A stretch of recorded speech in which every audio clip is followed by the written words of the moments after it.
paz do Senhor, irmãos. Estamos mais uma vez aqui para estudarmos mais uma lição.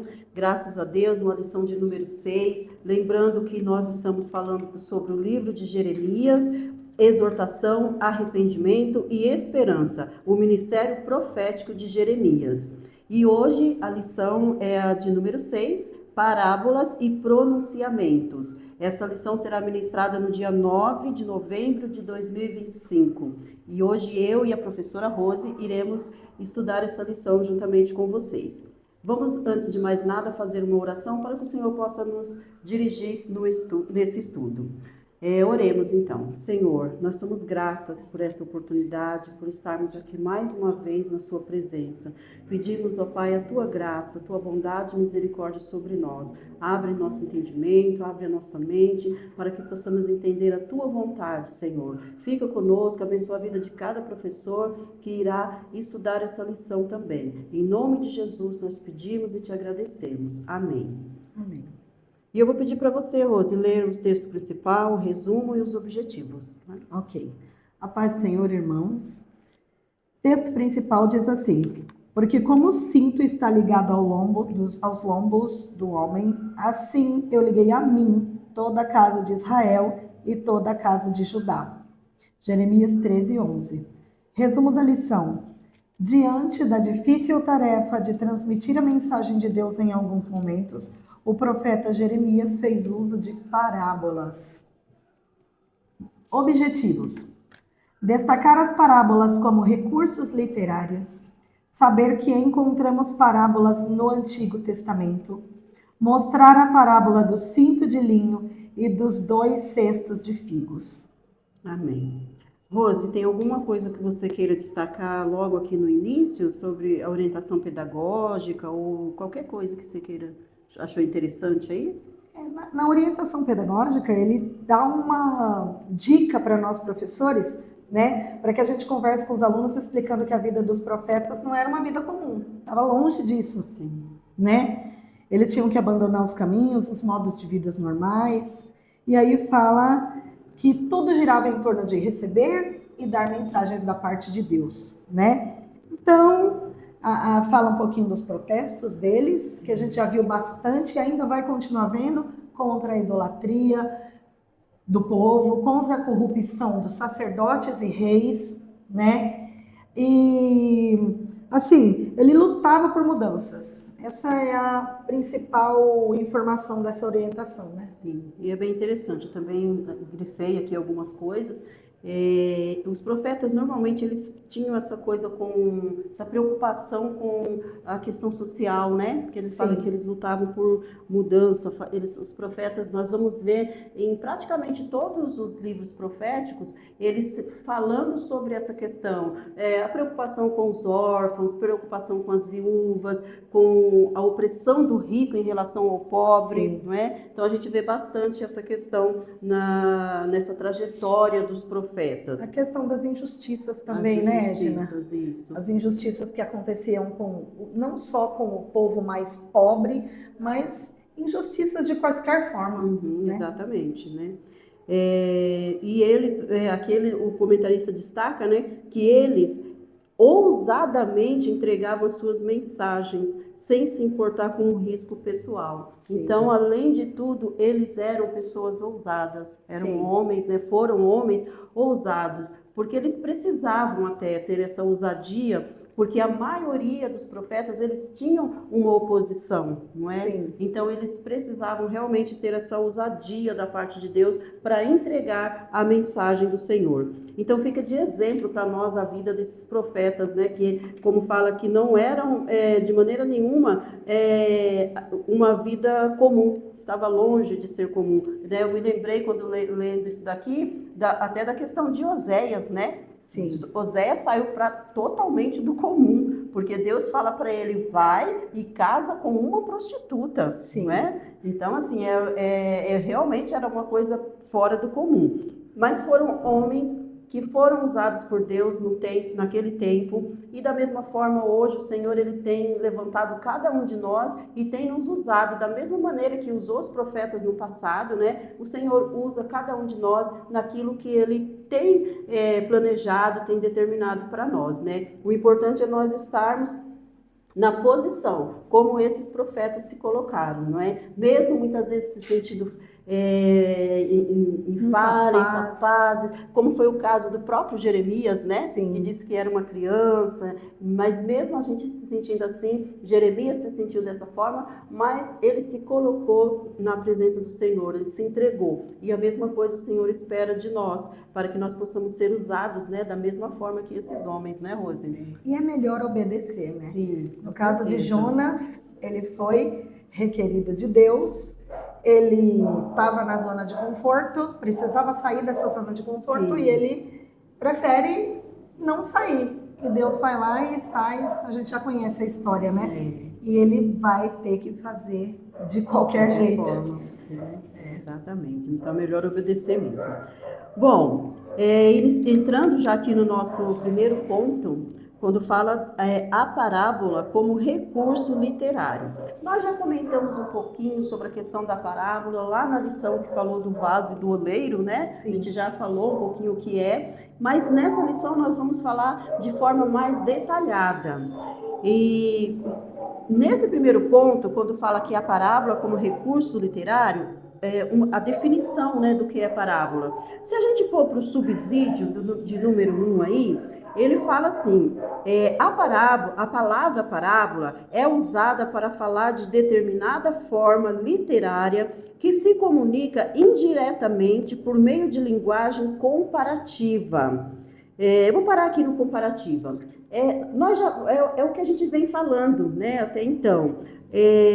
A Bíblia, ela usa de várias linguagens, né? Então a gente tem que entender que a Bíblia ela é um livro de diversidade, né? Podemos dizer assim, né? Sim. E a sua linguagem, os autores não se restringiram a uma linguagem apenas. Quando nós vamos para o Novo Testamento, nós temos as cartas, que é uma forma literária, né? Ali nas cartas nós temos alguém se identificando no começo, dizendo o nome, e no final, né, eles falam a sua intenção ali, o objetivo, e no final ele termina com uma saudação. Isso era uma carta que era escrita naquela época e enviada para uma igreja ou para uma pessoa. Então é uma forma literária que a Bíblia, os escritores da Bíblia usaram. Nós temos também os cânticos, né? Nós temos o cântico de Débora, o cântico de Moisés, o cântico de alguns salmistas. Tudo isso são formas literárias utilizadas na Bíblia. E a parábola não fica longe disso. Também é uma forma literária de escrita de uma linguagem comparativa, como está falando aqui. Então, a pessoa usava algo natural, um exemplo natural do dia a dia, para dar uma ênfase a algo espiritual. Aqui na definição do primeiro ponto, ele fala que o termo parábola vem do grego parabole, composto de uma preposição para, que é ao lado de, e próximo de. Balo, colocar, lançar e pôr. Então, juntando isso, né, a parábola dá a ideia de colocar uma coisa ao lado de outra para transmitir vívida e claramente uma verdade. Ou seja, é uma comparação, é fazer uma comparação de algo do cotidiano, algo que era mais fácil de ser visto, de ser olhado ali, de ser mostrado para aqueles que estavam ouvindo e trazer uma verdade espiritual.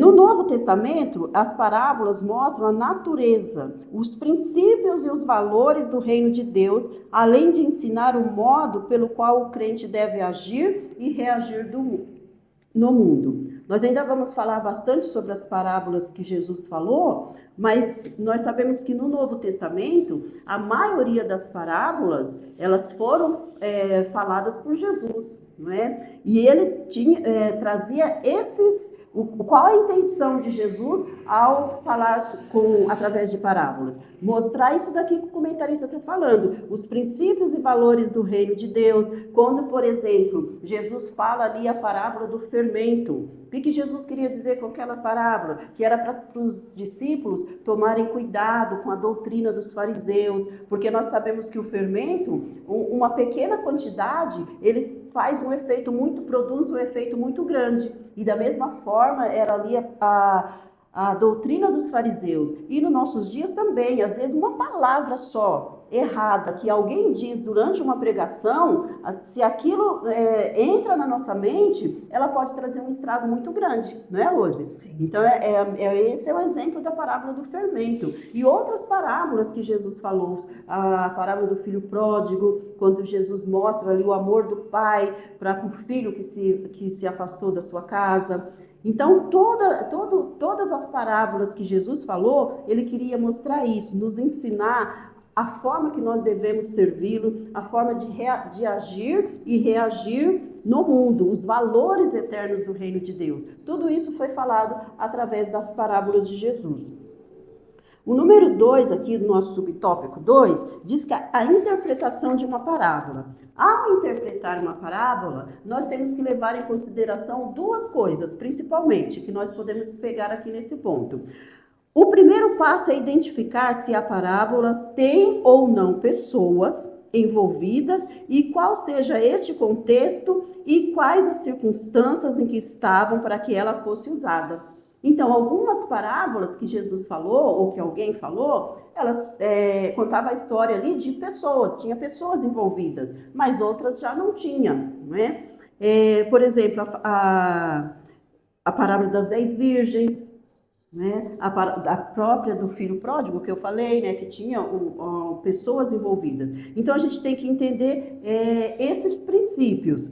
A outra coisa é observar a cultura. A própria parábola das 10 virgens, nós sabemos que se fosse no contexto atual, ela não teria muito sentido para nós, né? Principalmente aqui no Ocidente. Por quê? Porque o casamento de hoje é totalmente diferente do casamento daquela época em que Jesus estava aqui na Terra. Então, Jesus usou aquela história, contou a história de um casamento, mas era um casamento que acontecia naquela época. Por isso que a gente tem que observar esse contexto, a cultura, se existem pessoas envolvidas, para que a gente possa entender bem a parábola, como está falando aqui, identificando assim a representatividade de cada um deles. Né? Na parábola das 10 virgens, nós sabemos que essas virgens, elas simbolizam a igreja, pessoas que dentro da igreja estão esperando a volta de Jesus e outros que não estão. Aqueles que estão esperando estão se preparando, tendo azeite em suas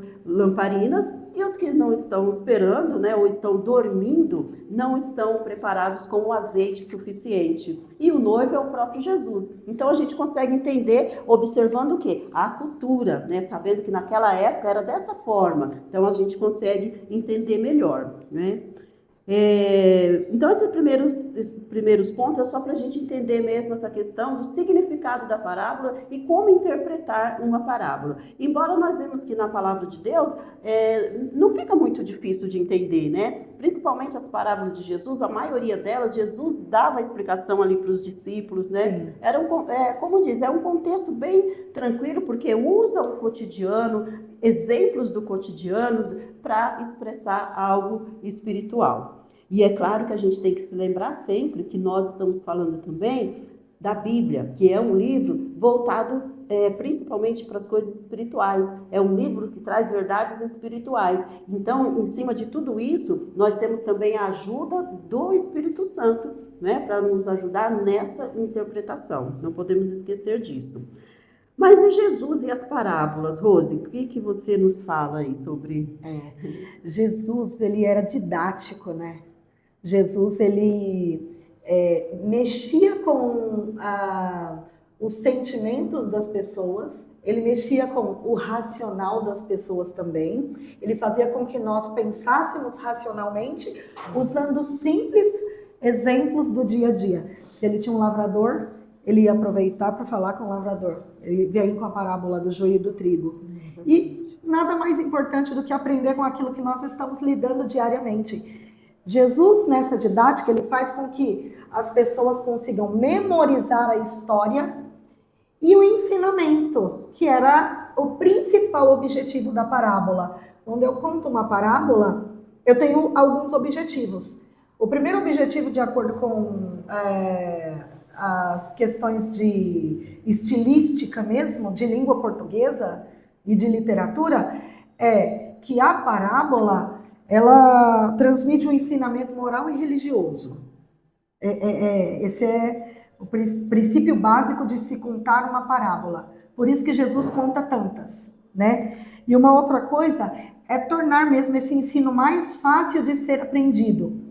Jesus, no ministério dele, ele usa muitas parábolas. A Edna já antecedeu aqui falando sobre várias delas, né? E aqui fala assim, ó, contar parábolas foi o método mais usado pelo mestre, reafirmando com simplicidade e profundidade os princípios do seu reino, o amor, a forma de viver dos seus discípulos e o alerta sobre a segunda vinda e a eternidade. Então Jesus sempre estava contando uma história. Se ele estava no meio dos fariseus, dos ricos, ele vinha com uma parábola para eles, né? Aquela questão de é mais fácil um rico, o camelo passar, né, no fundo de uma agulha. Então são pequenas histórias. A gente tem algumas formas de comparar as coisas. Uma delas é a própria comparação. Eu digo, eu sou um anjo. Eu estou dizendo que eu estou me comparando a um anjo. Uma outra forma é a metáfora. Eu sou como um anjo. Eu estou me comparando, eu pareço com um anjo.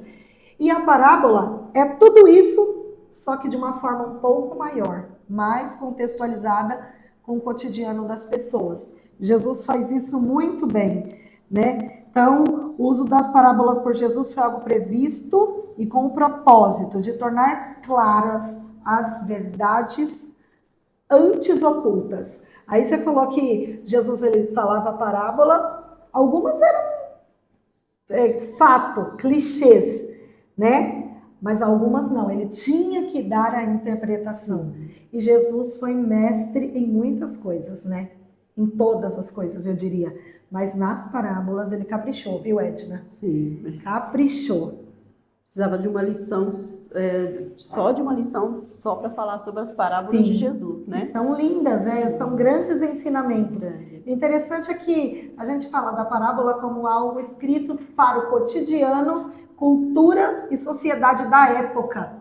Mas nós hoje, 2000 e tantos anos depois, ainda olhamos para essas parábolas e aprendemos com elas, né? Para a gente entender que a Bíblia, ela é atemporal. Verdade. Né?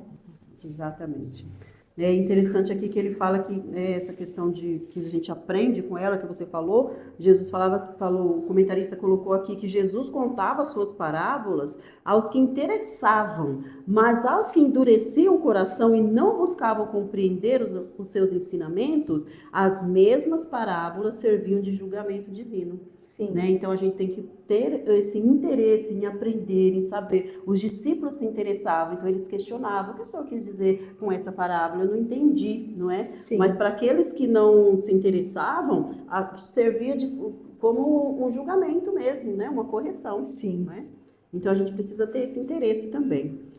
Bom, o nosso segundo ponto fala o Antigo Testamento e as parábolas. As parábolas do Antigo Testamento. Esse primeiro subtópico, ele é praticamente a mesma coisa do primeiro ponto que nós acabamos de falar, da definição. O que vai mudar aqui? Olha só, o comentarista fala assim: o uso de parábolas não é exclusivo do Novo Testamento, é encontrado também no Antigo. Masal é o termo hebraico no Antigo Testamento, enquanto parabole é do Novo Testamento. O que isso quer dizer? É a única coisa que muda na definição aqui desse ponto para o primeiro ponto, que ele está explicando. Né?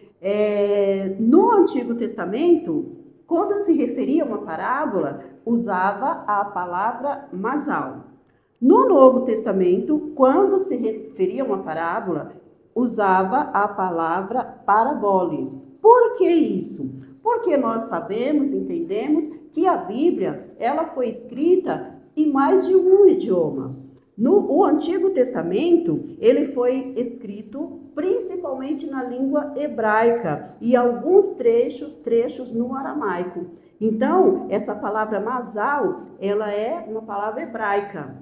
E a palavra parabole é uma palavra grega, porque o Novo Testamento foi escrito no grego. Então, por isso que dá essa diferença aqui. Mas o objetivo, o fim é a mesma coisa. Tanto o masal como o parabole, o objetivo é o mesmo. É fazer esta comparação, é transmitir uma mensagem de forma mais clara, que as pessoas possam entender de forma mais simplificada, uma verdade espiritual.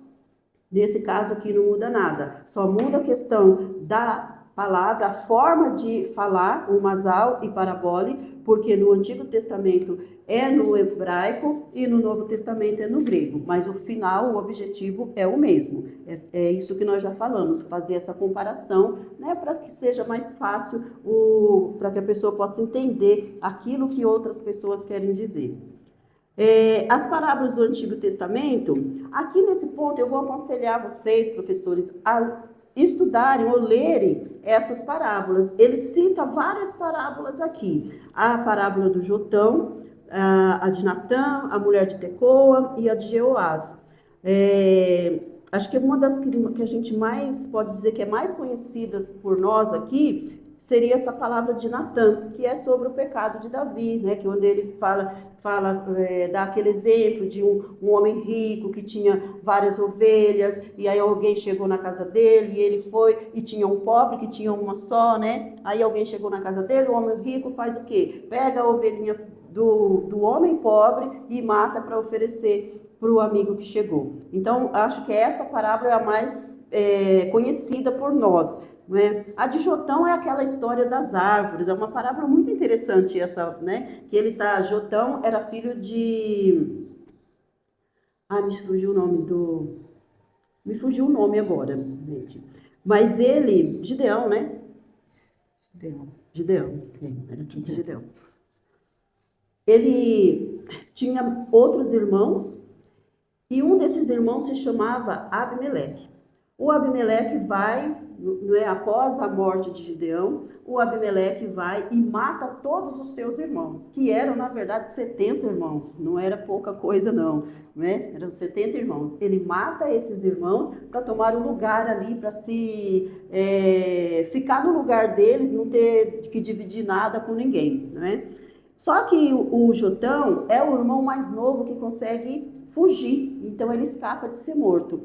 As pessoas ali de Israel, elas querem eleger Abimeleque como rei. Então Jotão conta essa parábola, que as árvores fizeram uma reunião e as árvores queriam um rei, né? Queriam que a figueira, a videira e outra árvore reinasse sobre eles. É a figueira, a videira e a outra árvore que eu esqueci também. Mas, enfim, elas queriam que essas árvores reinassem sobre elas. Só que nenhuma delas quis reinar. Então, elas pediram para o espinheiro. Mas o espinheiro, o que a gente entende? Só o nome, né, já meio que assusta. Porque espinheiro, o que um espinheiro pode dar? Era a oliveira. A oliveira, né? Então, era a videira, a figueira e a oliveira. Que eram árvores boas, que os seus frutos são frutos bons. Mas o espinheiro não pode trazer nada de bom. E elas queriam que... então, como as outras se recusam, elas pedem para o espinheiro reinar sobre elas.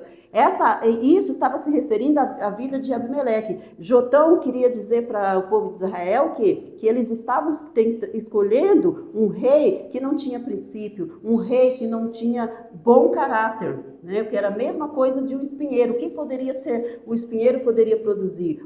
Se Abimeleque foi capaz de matar todos os seus irmãos, o que ele não faria com a nação de Israel? Não é? É a questão da omissão dos bons. Exatamente. Né? Porque a oliveira, a videira, outra árvore, elas eram boas, mas elas não querem, então elas se omitem. Exato, não é o que acontece? Né? Às vezes as pessoas estão lá olhando uma injustiça e elas podem falar, elas têm voz, mas quem fala é o espinheiro, Os pinheiros. aquele que não tem, né? Aquele que não vai trazer um resultado Não vai bom. trazer resultado, Né? exatamente. Muito triste, né? É. Então, eu aconselho vocês a lerem essas histórias para tirar as dúvidas dos alunos. Aqui não dá para a gente comentar todas essas parábolas, mas leiam em casa e para vocês terem, tirar a dúvida dos alunos na sala ou mesmo comentarem aqui dentro desse ponto, tá bom?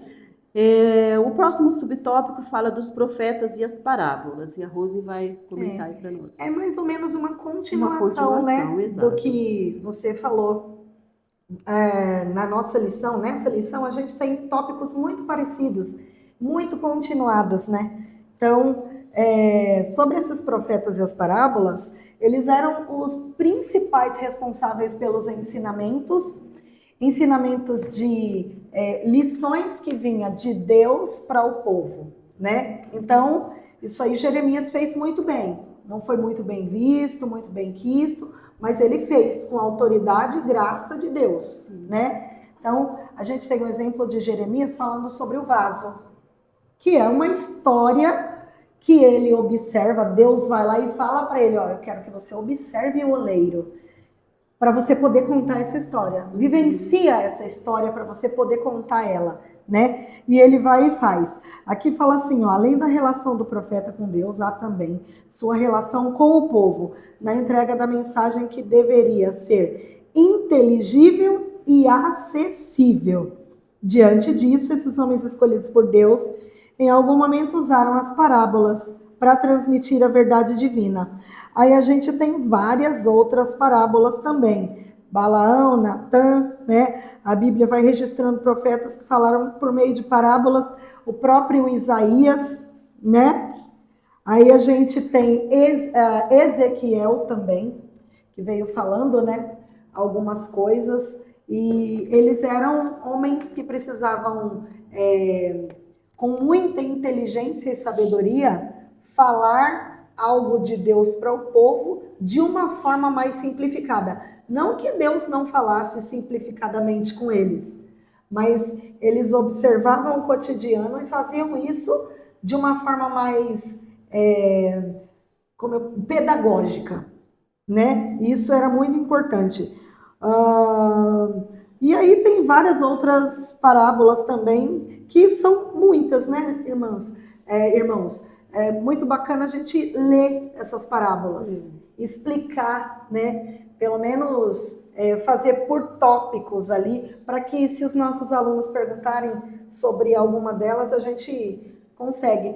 A Edna já explicou aqui sobre Natã, já falou sobre essa parábola das árvores, né? Então, são muitas. É bom explicar, estudar mesmo, né? Porque aqui o tempo é curto, né, para a gente falar sobre todas elas, mas a gente consegue extrair grande ensinamento, né, dessas parábolas, né. Algo interessante que está aqui no segundo subtópico, que fala que os hebreus, eles sempre usaram histórias para transmitir valores e princípios. Então, por isso que os profetas e o próprio Jesus usou dessa forma de linguagem das parábolas. Nós vemos, por exemplo, o livro de Provérbios.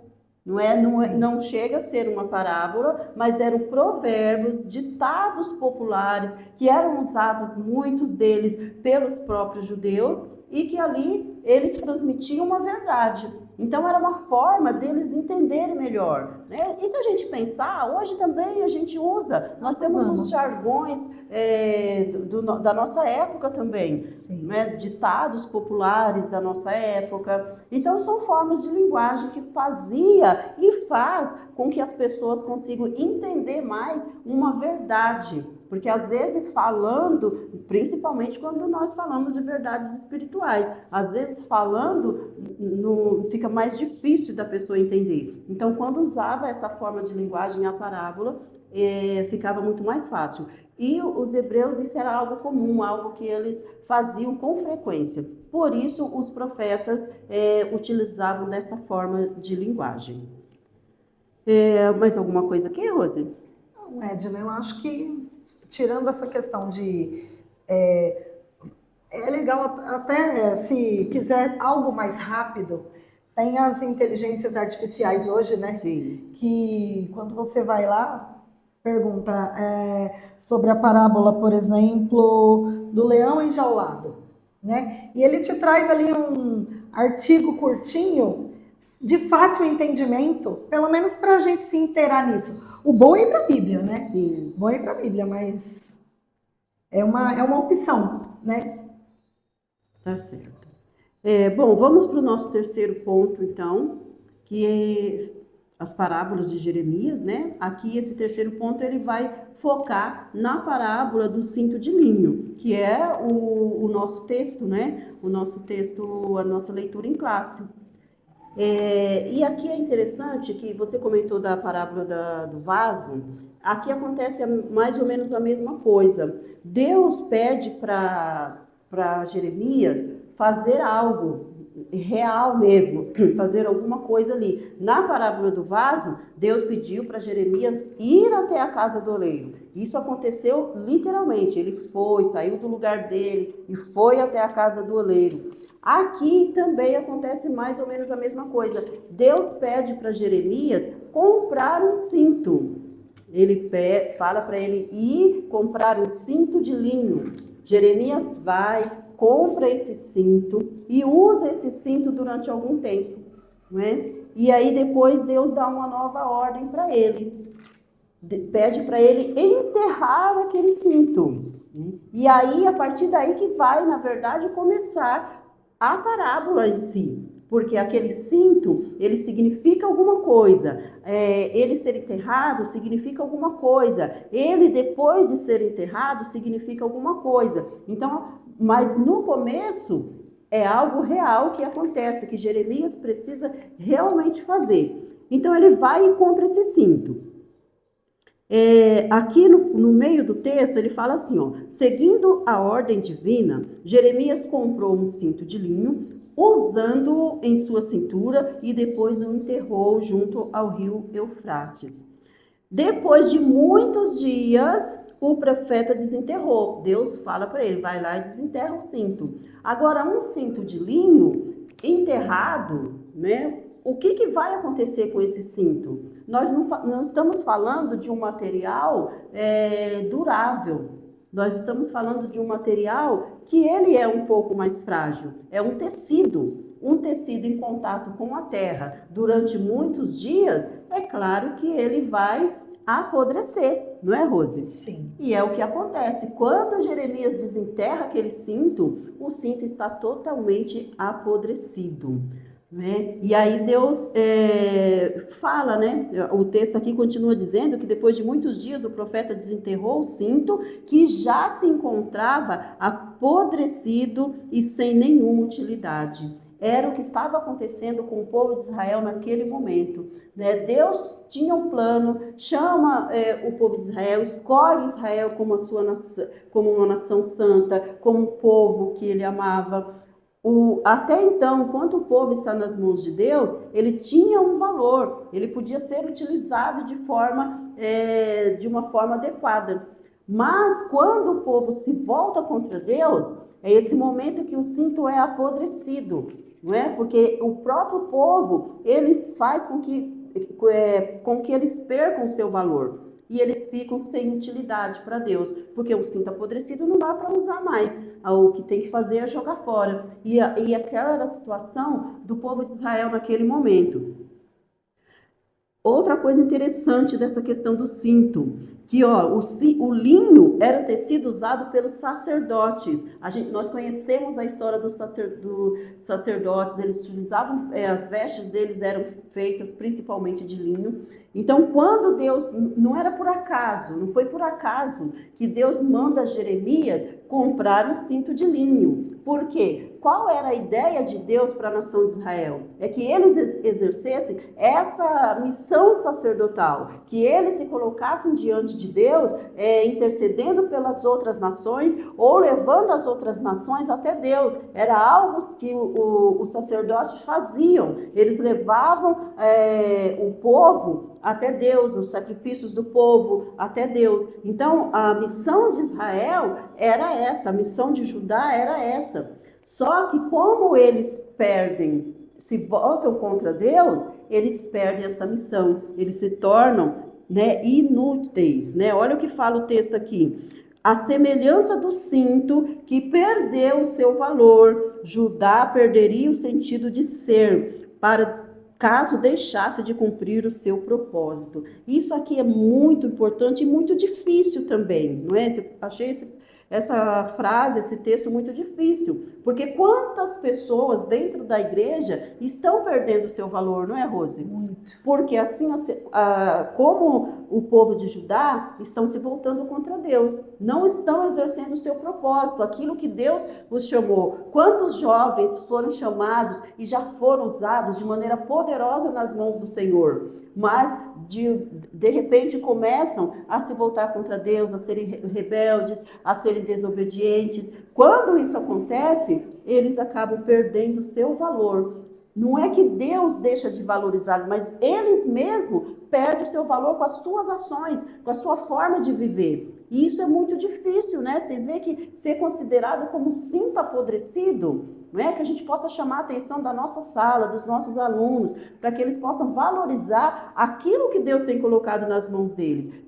Que eles possam valorizar o seu propósito, aquilo que Deus tem para eles, não é? E não fazer como Israel, como Judá, perdeu o seu valor, porque quando deixa de cumprir o seu propósito, perde o seu valor. Nós somos chamados para ser a luz do mundo. Se eu não ilumino o mundo, estou perdendo o meu propósito. Sim. Somos chamados para ser o sal. Se eu deixo de temperar esse mundo com as minhas ações, com a minha vida, eu estou perdendo o meu propósito. Então, que nós possamos orientar os nossos alunos para que eles fiquem firmes no seu propósito. Nós também, que possamos ficar firmes no nosso propósito, naquilo que Deus determinou para nós, no plano que Deus traçou para nós, que nós possamos permanecer firmes, para que a gente não venha a ser considerado um cinto apodrecido. É muito triste quando alguém chega nessa situação.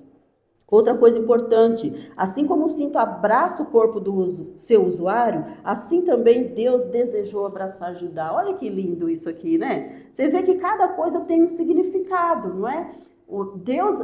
A intenção de Deus, o desejo de Deus sempre foi abraçar Israel, abraçar Judá, abraçar o seu povo, né? Jesus fala uma coisa muito interessante, ele fala assim que o desejo dele era juntar os povos como as galinhas juntam os seus pintinhos, não é? Olha que linda essa expressão. Quer dizer, Deus quer o povo dele junto, ele quer estar ali presente, é a questão do relacionamento de Deus com o homem. Deus sempre quis isso, sempre quis estar junto, sempre quis ter esse cuidado, amar, proteger, mostrar o seu amor. Só que o povo rejeitou isso. O povo não quis ser abraçado por Deus e se afastou. E isso é muito, muito triste. Mas que nós possamos receber esse abraço de Deus. E enquanto nós estamos obedecendo, estamos no propósito que Deus nos colocou, nós estamos abraçados por Deus. Que Deus nos ajude. Quer comentar alguma coisa aqui? Não, já falou, Edna. Falou bonito. Amém. Os 2 cestos de figos, então, Rose, fala aí para nós. Essa é uma outra parábola, né? Nesse momento histórico aqui, eles estão vivendo ali no início do primeiro exílio. O povo foi levado em 3 partes. Essa é a primeira parte. Então, Deus já decreta que o povo vai para o cativeiro. Ele dá várias oportunidades, o povo não entende, ele permite o exílio. E o povo vai. Esse primeiro povo que vai para o exílio babilônico é o povo que foi mais generoso com Jeremias. Eles foram sem reclamar, eles foram porque entenderam que tudo era um plano de Deus. E eles decidem ir. Mas um outro povo fica em Judá. E esse povo que fica em Judá, eles são muito hostis e eles têm a ajuda de Zedequias. Eles têm Zedequias ali causando um tumulto, falando que eles têm que ficar, e eles ficam, né? E aí Deus, diferente da primeira parábola, né, Edna, que você contou, que ele vivenciou uma situação, pegou o cinto, foi lá, colocou. Sim. Nesse caso aqui, ele tem uma visão. É uma visão que ele tem, né? Não é uma situação que ele vivencia. Então ele vê 2 cestos de figos à porta do templo.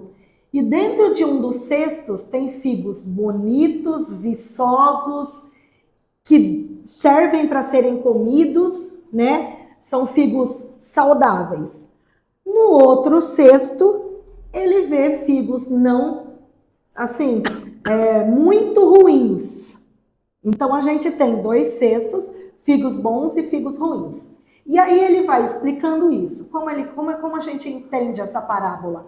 Os figos bons são esse primeiro povo que foi mais generoso com Jeremias e que vai para o exílio.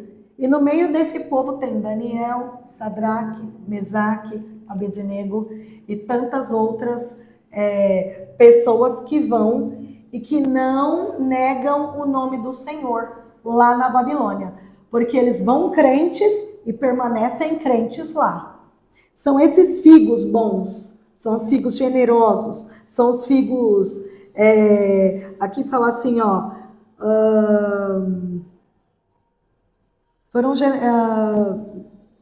foi alcançado o favor divino, provavelmente porque foram generosos com Jeremias. Os que ficaram em Jerusalém, que foram hostis a Jeremias, seriam punidos mais tarde.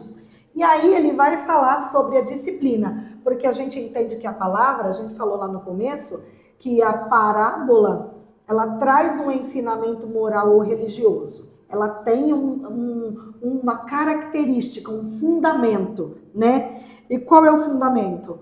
Disciplinar. Nesse caso aqui, a disciplina serve de aperfeiçoamento para alguns e punição para outros. Então, o figo bom são os primeiros exilados que foram generosos. Esses terão o favor de Deus. E os figos ruins são os figos que foram hostis, foram contra a palavra de Deus, trazida para eles através de Jeremias. E esses terão a punição, né? Fala aqui que o povo não aprendeu a lição e que pôs a confiança em Zedequias, ao invés de colocar a confiança na palavra de Deus trazida por Jeremias, né? Esse foi o erro deles, né? Confiar no homem. Confiar no homem. O próprio Jeremias tem um versículo que ele fala: maldito aquele que confia no homem. Exatamente. Né? Aqui era o momento deles, porque eles estavam sendo disciplinados, estavam sendo chamados a atenção. Então era o momento deles se voltarem contra Deus. Sim. E eles vão e confiam no homem. Né? E não tinham o que fazer. Eles já iam para o cativeiro de qualquer maneira. A ideia era fazer que nem o grupo que você falou, aceitar ali a correção, porque como ele falou aqui, a disciplina serve de aperfeiçoamento. Sim. Às vezes alguém é disciplinado, é corrigido, o que ele vai fazer com aquela disciplina e com aquela correção? Ele vai usar aquilo para que ele possa melhorar. Sim. Não é? Só que tem outros que não, que eles vão cair no mesmo erro ou em um erro pior, porque eles não conseguem receber a disciplina. Né? E foi o problema desse povo. Bom, uma aplicação necessária. Esse ponto aqui é um ponto muito importante também, porque o comentarista ele faz uma comparação dessas parábolas com a igreja, não é? Ó, eu vou ler aqui esse começo. Essas 2 parábolas, elas alertaram o povo dos dias de Jeremias e continua servindo de lição à igreja da atualidade. Na igreja, há os que cumprem sua missão. Esses agradam a Deus. Mas há também aqueles que, ao contrário, desagradam ao Senhor. A mesma coisa que aconteceu lá. Aqueles que agradaram ao Senhor, eles receberam a correção de bom grado, aceitaram a correção. Mas alguns não aceitaram, então eles desagradaram ao Senhor. Ó, a igreja deve ser... olha que importante essa frase. A igreja deve ser o que foi chamada para ser. O que a igreja foi chamada para ser? Se a gente entender o propósito da lição, né, nós voltamos na questão do cinto de linho. O povo de Israel foi chamado para exercer o sacerdócio. A igreja, ela é o sacerdócio real. A Sim. Bíblia fala. Então, a igreja deve ser o que foi chamada para ser. A igreja foi chamada para ser esse sacerdócio real, para levar Cristo ao mundo, para anunciar Cristo ao mundo. E fazer efetivamente o que o Senhor a mandou fazer. O que o Senhor mandou fazer? Quando nós lemos aqui o versículo, fala sobre a questão da pregação, né? Marcos também fala sobre isso. Então, a ideia aqui é a mesma. É se colocar diante de Deus, levar o mundo a conhecer o Senhor. A igreja foi chamada para isso. E, infelizmente, muitos estão fugindo desse propósito, não é? É o sal da terra e a luz do mundo, né? O sal da terra e a luz do mundo. De alguma forma, nós temos que levar as pessoas para Cristo. Ou falando, pregando, gritando nas praças, enfim, ou falando com o nosso testemunho, falando com a nossa vida, não é? E aqui ele fala da motivação, que eu achei muito interessante. Você que gosta muito de falar de motivação, né, Rose? Sim, verdade. E aqui ele fala que a motivação para que a igreja cumpra o seu papel é a consciência de que ela depende de Deus em tudo. Então, se faltar um motivo para nós cumprir esse papel, nós devemos lembrar que nós dependemos de Deus para tudo. A igreja depende de Deus, nós individualmente, como membros do corpo de Cristo, nós dependemos de Deus. Então, esse é o motivo suficiente para nós cumprir o nosso objetivo, cumprir o nosso papel. Nós estamos hoje aqui com vida, é porque o Senhor nos deu a vida. Então, nós temos essa motivação. Eu preciso cumprir o meu objetivo, aquilo que Deus quer que eu faça, aquilo que Deus pediu para eu fazer. Então, nós temos essa motivação, a nossa dependência de Deus. Ele continua falando assim: por isso deve confiar inteiramente no Senhor, afinal de contas é Ele quem dá o crescimento à igreja. A igreja é chamada para agradar a Deus, mas isso ela deve cumprir com fidelidade, não é? Porque até mesmo no agradar a Deus, muitas vezes falta fidelidade. É preciso agradar a Deus com fidelidade. Ou a semelhança do cinto de linho e dos figos ruins, que a Rose acabou de falar, ela perderá a razão de ser. Então, essa lição ela serve de alerta para nós, né? Essa aplicação ela é muito certa, muito certeira e muito necessária. Assim como o povo de Israel perdeu o seu valor, perdeu a sua razão de ser, porque deixou de cumprir o propósito do Senhor, a igreja hoje ela também pode perder esse valor se não cumprir esse propósito.